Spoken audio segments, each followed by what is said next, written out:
Well, good morning, good afternoon, or good evening. Depends obviously when you're picking this video. We've got a lot to discuss. We've got a bit of Diomande.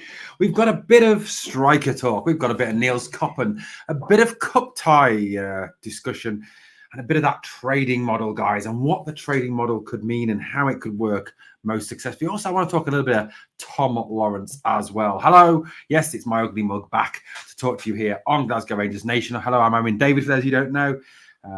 Rangers fans, it's 1986, 87, guys. Love the club. Yes, I am English, but I still love Glasgow Rangers. Now, as I've said as well, this week we've got a lot coming up on the channel night. We've obviously got the Hibs game on Wednesday night here on the channel. We've got the St Mirren game on Saturday, and we've also got the podcast with me and the lovely Laura Hatton on Thursday night at 8:35 to come and join us for those things. Now, where do we start? Let's start with the cup draw. So the cup draw took place yesterday. We streamed it live here on the channel on the podcast last night. The draw has been made. Some interesting ties in the Scottish Cup fifth round. We've got Kilmarnock versus Brora or Cove Rangers. What a tie that is for Brora or Cove Rangers to go to a Premier League team, even if it is only Kilmarnock. I feel sorry. You got to feel sorry though for Cove and Brora having to go and play on that hideous pitch at Kilmarnock, that disgusting pitch. Then you've got Inverness Caledonian Thistle versus Hibs. I've got to say, guys, when I actually got this graphic up and put it up there, I saw ICT and I had a horrible flashback to my school days. Information communications technology and computer teacher, and this computer teacher that hated me with a passion, guys, back in the old days when computers couldn't do anything other than, you could type a message and that was about it. But that was way back when, guys. And yes, don't be rude, there was computers when I was a kid. So Inverness Caledonian Thistle and Duncan Ferguson obviously against Hibs, so good luck to Duncan and the boys. Aberdeen versus Bonnie Rig Rose. What a tie for Bonnie Rig Rose, who overcame Falkirk in the fourth round. Falkirk, who had been, I think, 20-odd games unbeaten going into that, to lose to Bonnie Rig 2-1. We obviously wish Bonnie Rig Rose all the best at that hole of a stadium up on the north coast, Pittodrie. Greenock Morton versus Motherwell. Airdrie versus Hearts. Rangers, yes, our boys take on Ayr United at Ibrox in the fifth round. A home tie. Good to get a home tie. Good to have a fact that we haven't got to go somewhere to a hideous stadium that is, I don't know, got a pitch that looks like cows have been eaten on it, have been grazed on it, and obviously where the rain comes in sideways. Got to say, I love the conspiracy theories already heard them. Why is it Rangers get easy ties all the time in the Scottish Cup? Yes, that conspiracy theory has begun. Yes, the Masons have played a part. Yes, they fixed it for us not to have to go to some horrible place or play in the Premier League team.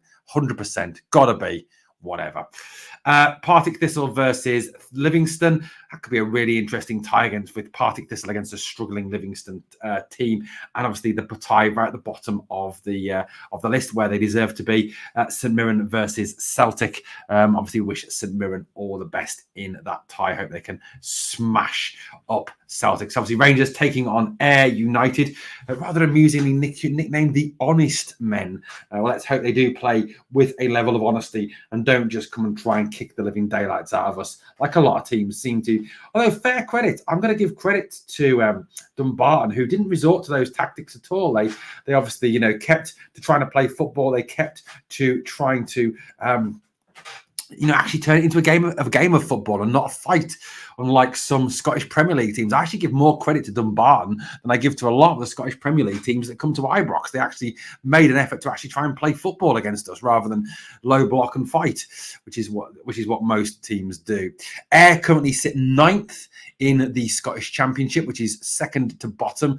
Only Arbroath behind them, who are 2 points behind them. Queen's Park just above them on 20. Then it's Inverness Caledonian Thistle on 21 points and Dunfermline on 23 points. So they are not a great team. They are down the bottom of the Scottish Championship. So not a great team. Should be a relatively easy task for our boys to dispatch them and move through to the next round of the quarterfinals of the Scottish Cup, when who knows where, who knows when, and who knows who we may face in that tie. Bring on the Celtic is what I say. Anyway, let's talk, of course, about the big news from yesterday, which was the looks like 100% nailed on. Now, well, let's actually not say 100% because we haven't seen the scarf pick, we haven't seen the shirt pick, we haven't seen him at Auchenhowie, we haven't seen him at Ibrox yet. Mohamed Diomande Now, I've got to say, guys, I'm a little bit perplexed. A little bit perplexed. Why am I a little bit perplexed? Well, I'm a little bit perplexed because, look, I know social media is not a great place. It is a horrible place, social media. And we get some trolls on there. We get some people that say the most ridiculous things. And, you know, if you take the temperature of Rangers on social media, you would think that we are the most hideously horrible club at times in the world, because some of the stuff that gets spewed out on social media, particularly on X, is quite frightening. So, look, and I've been the subject of some pretty bad trolls in my time and some pretty bad people who just want to win arguments and win points who are very, very sad in their lives. But you know what? When this was announced, when this move was announced, this Diomande move was announced, you automatically had, you know, the vast majority, I think, of Rangers fans, which is, you know, the vast majority of our fans are absolutely amazing. And, you know, I'm talking about 99% of our fans are amazing. And behind the move, loving the move, excited by the move, positive, you know, welcoming Mohamed Diomande if it is that he finally gets through the door. Well done, Niels Koppen. Well done, Philippe Clement. Well done, everybody. Good move, good player, you know, good expectations. We'll talk about that in a minute. But then there's the 1% that are like, oh, what do we need a centre midfielder for? Oh, God, another kid. Oh, my God, he looks so skinny. He looks like he could be blown in half by a Scottish gale. How is he going to cope in the Scottish game? Blah, blah, blah, blah. Oh, for God's sake, get a life. You've been demanding we actually buy someone all transfer window. Looks like we're going to sign someone, and that's the response from some of you. Seriously, man, get a life. Get over yourselves. Look, if that's who Niels Koppen wants, if that's who Philippe Clement wants, I'm trusting them. I'm trusting Niels Koppen. Why am I trusting Niels Koppen? Why am I trusting this guy over some person on Twitter or X who has their opinion? And they're entitled to their opinion, don't get me wrong. But I'm trusting this man because this is a guy who has helped to rebuild PSV Eindhoven into one of the best teams in Holland this season. And people say, well, they don't win the league every season. Yes, but the Dutch league is tougher than our league. There's Ajax, there's Feyenoord, there's AZ, there's Twente. There's a lot of there's a lot of good teams in Holland.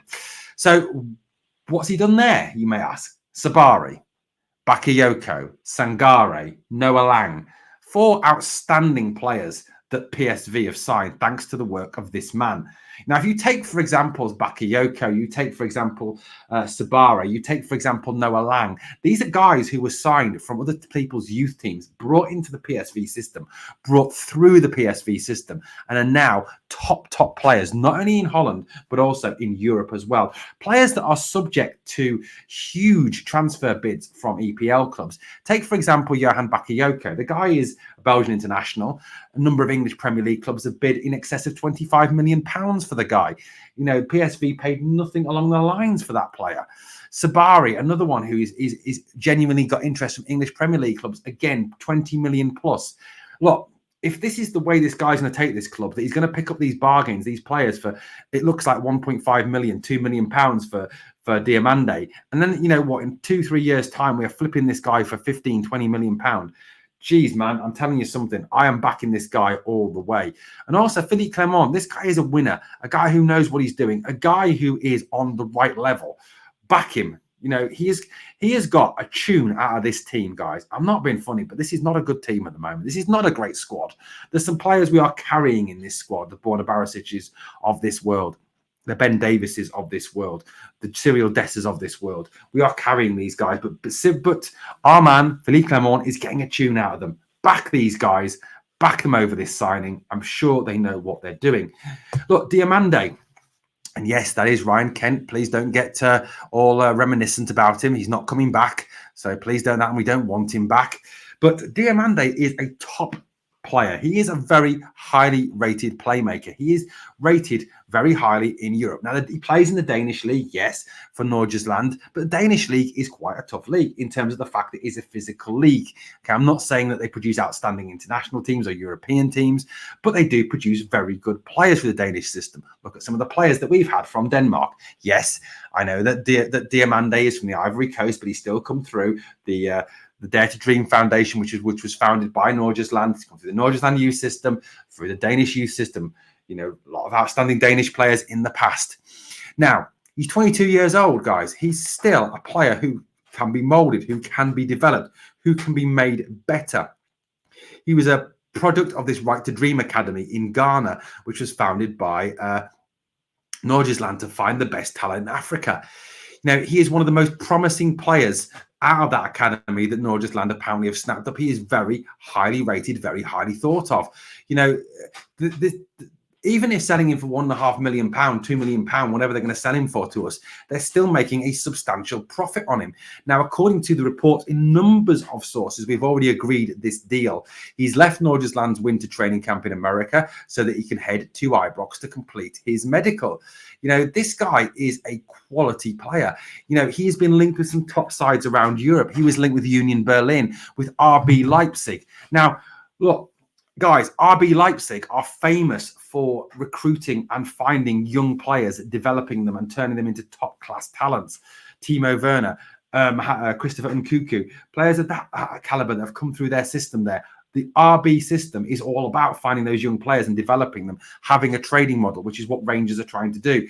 This guy was attracting interest from RB Leipzig, one of the top teams in Germany.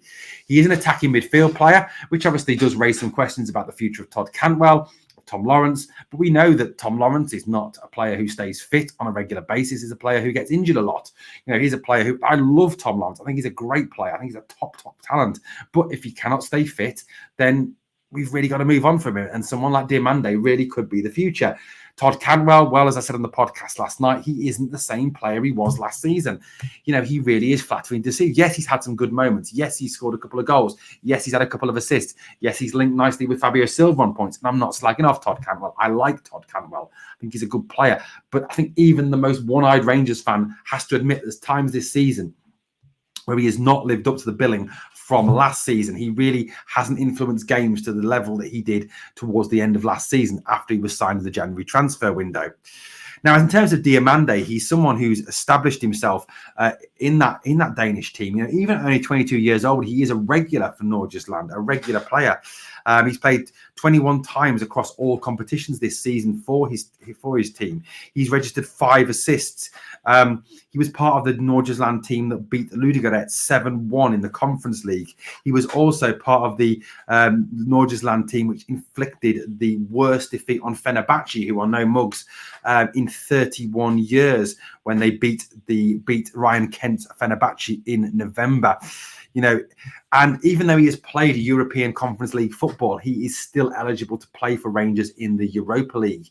The rules were changed very recently so that even if a player has played in a European competition or even the same European competition for another team, he is still eligible to be re-registered with another team for that competition. There is no such thing as a cup tie in Europe, which is good news for Rangers, that Diomande can come in and be a player who plays for us. Now, what does he bring to the team? Well, he's good at high press. He's good at passing the ball. He's both-footed. He's left-footed. He's right-footed. You know, he's a guy who can play a ball through, thread a ball through with his right foot, thread it through with his left foot. He's good on the half turn. He's good at finding space, taking players on. He's not scared of a tackle. You know, he's an all-round midfielder. Many people have likened him to a slightly better Glenn Kamara. If you think back to Glenn Kamara of season 55, when we won 55, that's the type of Glenn Kamara play. That's the type of Glenn Kamara that this lad is being likened to. He does seem like a very exciting, very promising talent. Now, I know what you're all saying. You're all though saying though the same thing, and I hear you.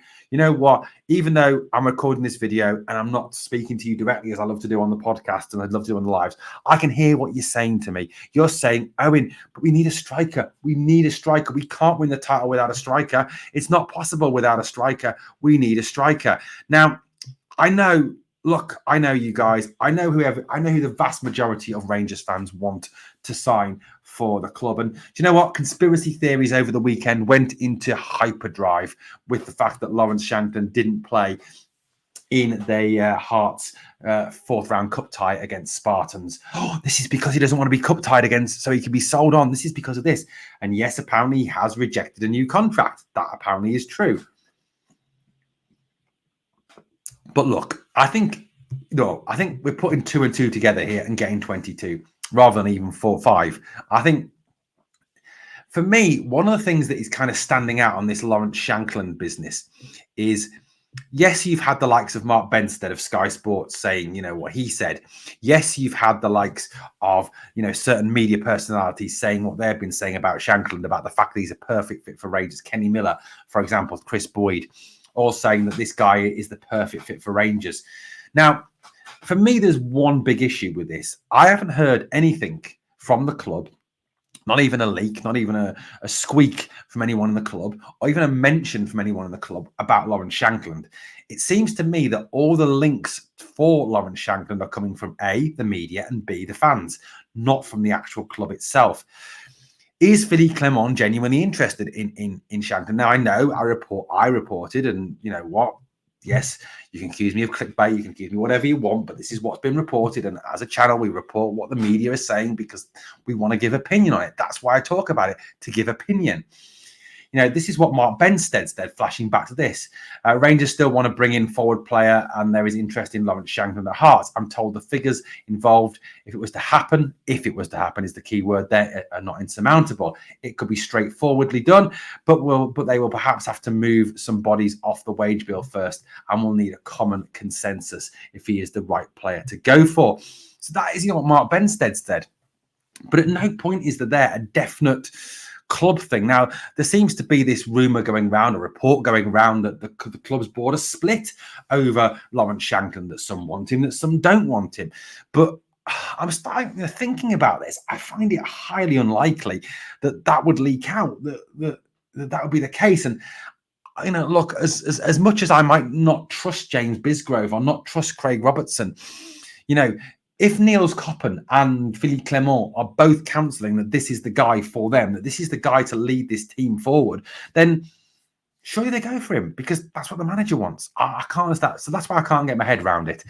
Now, look, I think there's always a danger with this Lawrence Shankland business, that we get so prefixed on Lawrence Shankland, that it's all about Lawrence Shankland, that you cannot sign anybody other than Lawrence Shankland, that it's got to be Shankland, and that anybody else just isn't simply good enough, that anybody else is just not up to the task. Now, look, I'll admit, and you know my views on Cyril Dessers, and there's a lot of mixed views on Cyril Dessers. Of course there is. Yes, the guy has scored in all 5 competitions, although I don't think the European Champions League qualifiers exactly count as the European Champions League, but we'll let him have that.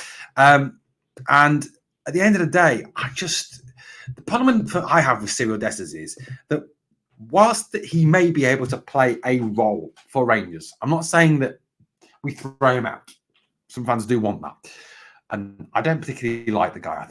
I don't know. I'll rephrase that. I don't think he's a good footballer. That's my word. I don't dislike the guy. I think he's a perfectly nice fella. I think he's a really nice guy. I think he's too nice, actually. But it's just the fact that he needs so many chances to score a goal, and he wants too many touches, and he takes too much time over it. You know, witness the Celtic game, witness the Hertha game, witness the Copenhagen game. Too many touches to take a shot blocked. And that is the problem. 5 chances against Dumbarton, he scores 1. And as I said on the podcast last night, 5 chances, they fall to Shankland, they fall to Antonio Cholak. They're probably scoring 3 or 4 of them at least. And some of the misses were just embarrassing. I mean, I think some of the flats behind Dumbarton's ground were probably hitting. I'm talking about the top floor of the flats rather than the bottom floor of the flats. I think one of the balls is still in orbit somewhere. And I think, you know, NASA have been sent up to look for the shot. It was that bad. That's my issue with Cyril Dessers. Yes, he scored, but to be honest with you, my mum could have scored from there. It was purely that goal was scored down to Tav's amazing delivery. Credit to Tav. You know, I've criticised Tav in the past, but his delivery for that goal was absolutely fantastic. Now, there's one name that a lot of fans have brought, and again, this is fans bringing up. I know it's not the club, and yes, guys, what you want? Do you want to come on this and you want to slag me off and call me clickbait or whatever? Do it. But I'm just echoing what fans are saying. And my job as fan media is to talk about what fans are saying, not just about what the club are saying, and to talk about what fans want to talk about, because that's the whole aim with this channel, guys. It's a fan community. So Alexander Lind, that's the guy here, Danish striker, someone who I really hope Rangers are having a look at, this young man. So his name is Alexander Lind Rasmussen, to give him his full name. He's 21 years old. So he's someone who is fit perfectly with this trading model. And we know the trading model is about bringing in young players and developing them and selling them on. But we know that the trading model only works when you also bring in experienced players. We have a lot of experienced players already on the squad. So is the aim in this window to get players who are younger? Is the same in the summer? Could well be. Does that rule out Lawrence Shankland, who's 28? It could possibly do. I don't know. I'm just reporting what I think. I'm taking what the club have said and I'm giving my opinion. He's over 6 foot tall. So he's a big old unit. He's Danish. He is a centre forward. He's right-footed. He's under contract though till 2026, so it would cost a little bit of money to get him out of that. But his current market value is only €2 million, which is around £1.75 million.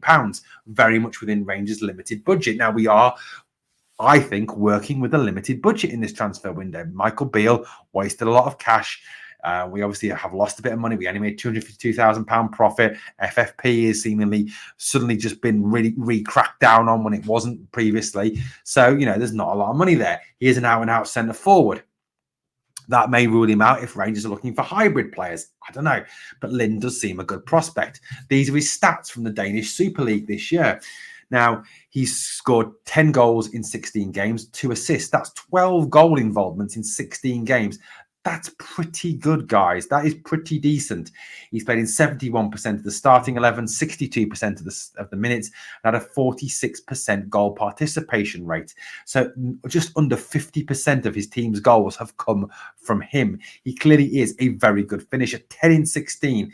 And I know it's in the Danish Super League, but realistically, guys, as much as we won't want to go shopping in France or in Spain or in England or in Germany, can we realistically afford to do that now? Are we in a position at this moment in time with a limited budget to shop anywhere other than the Scandinavian markets, the South American markets, where players can be had for cheaper prices and then hopefully worked up, developed, flipped, sold?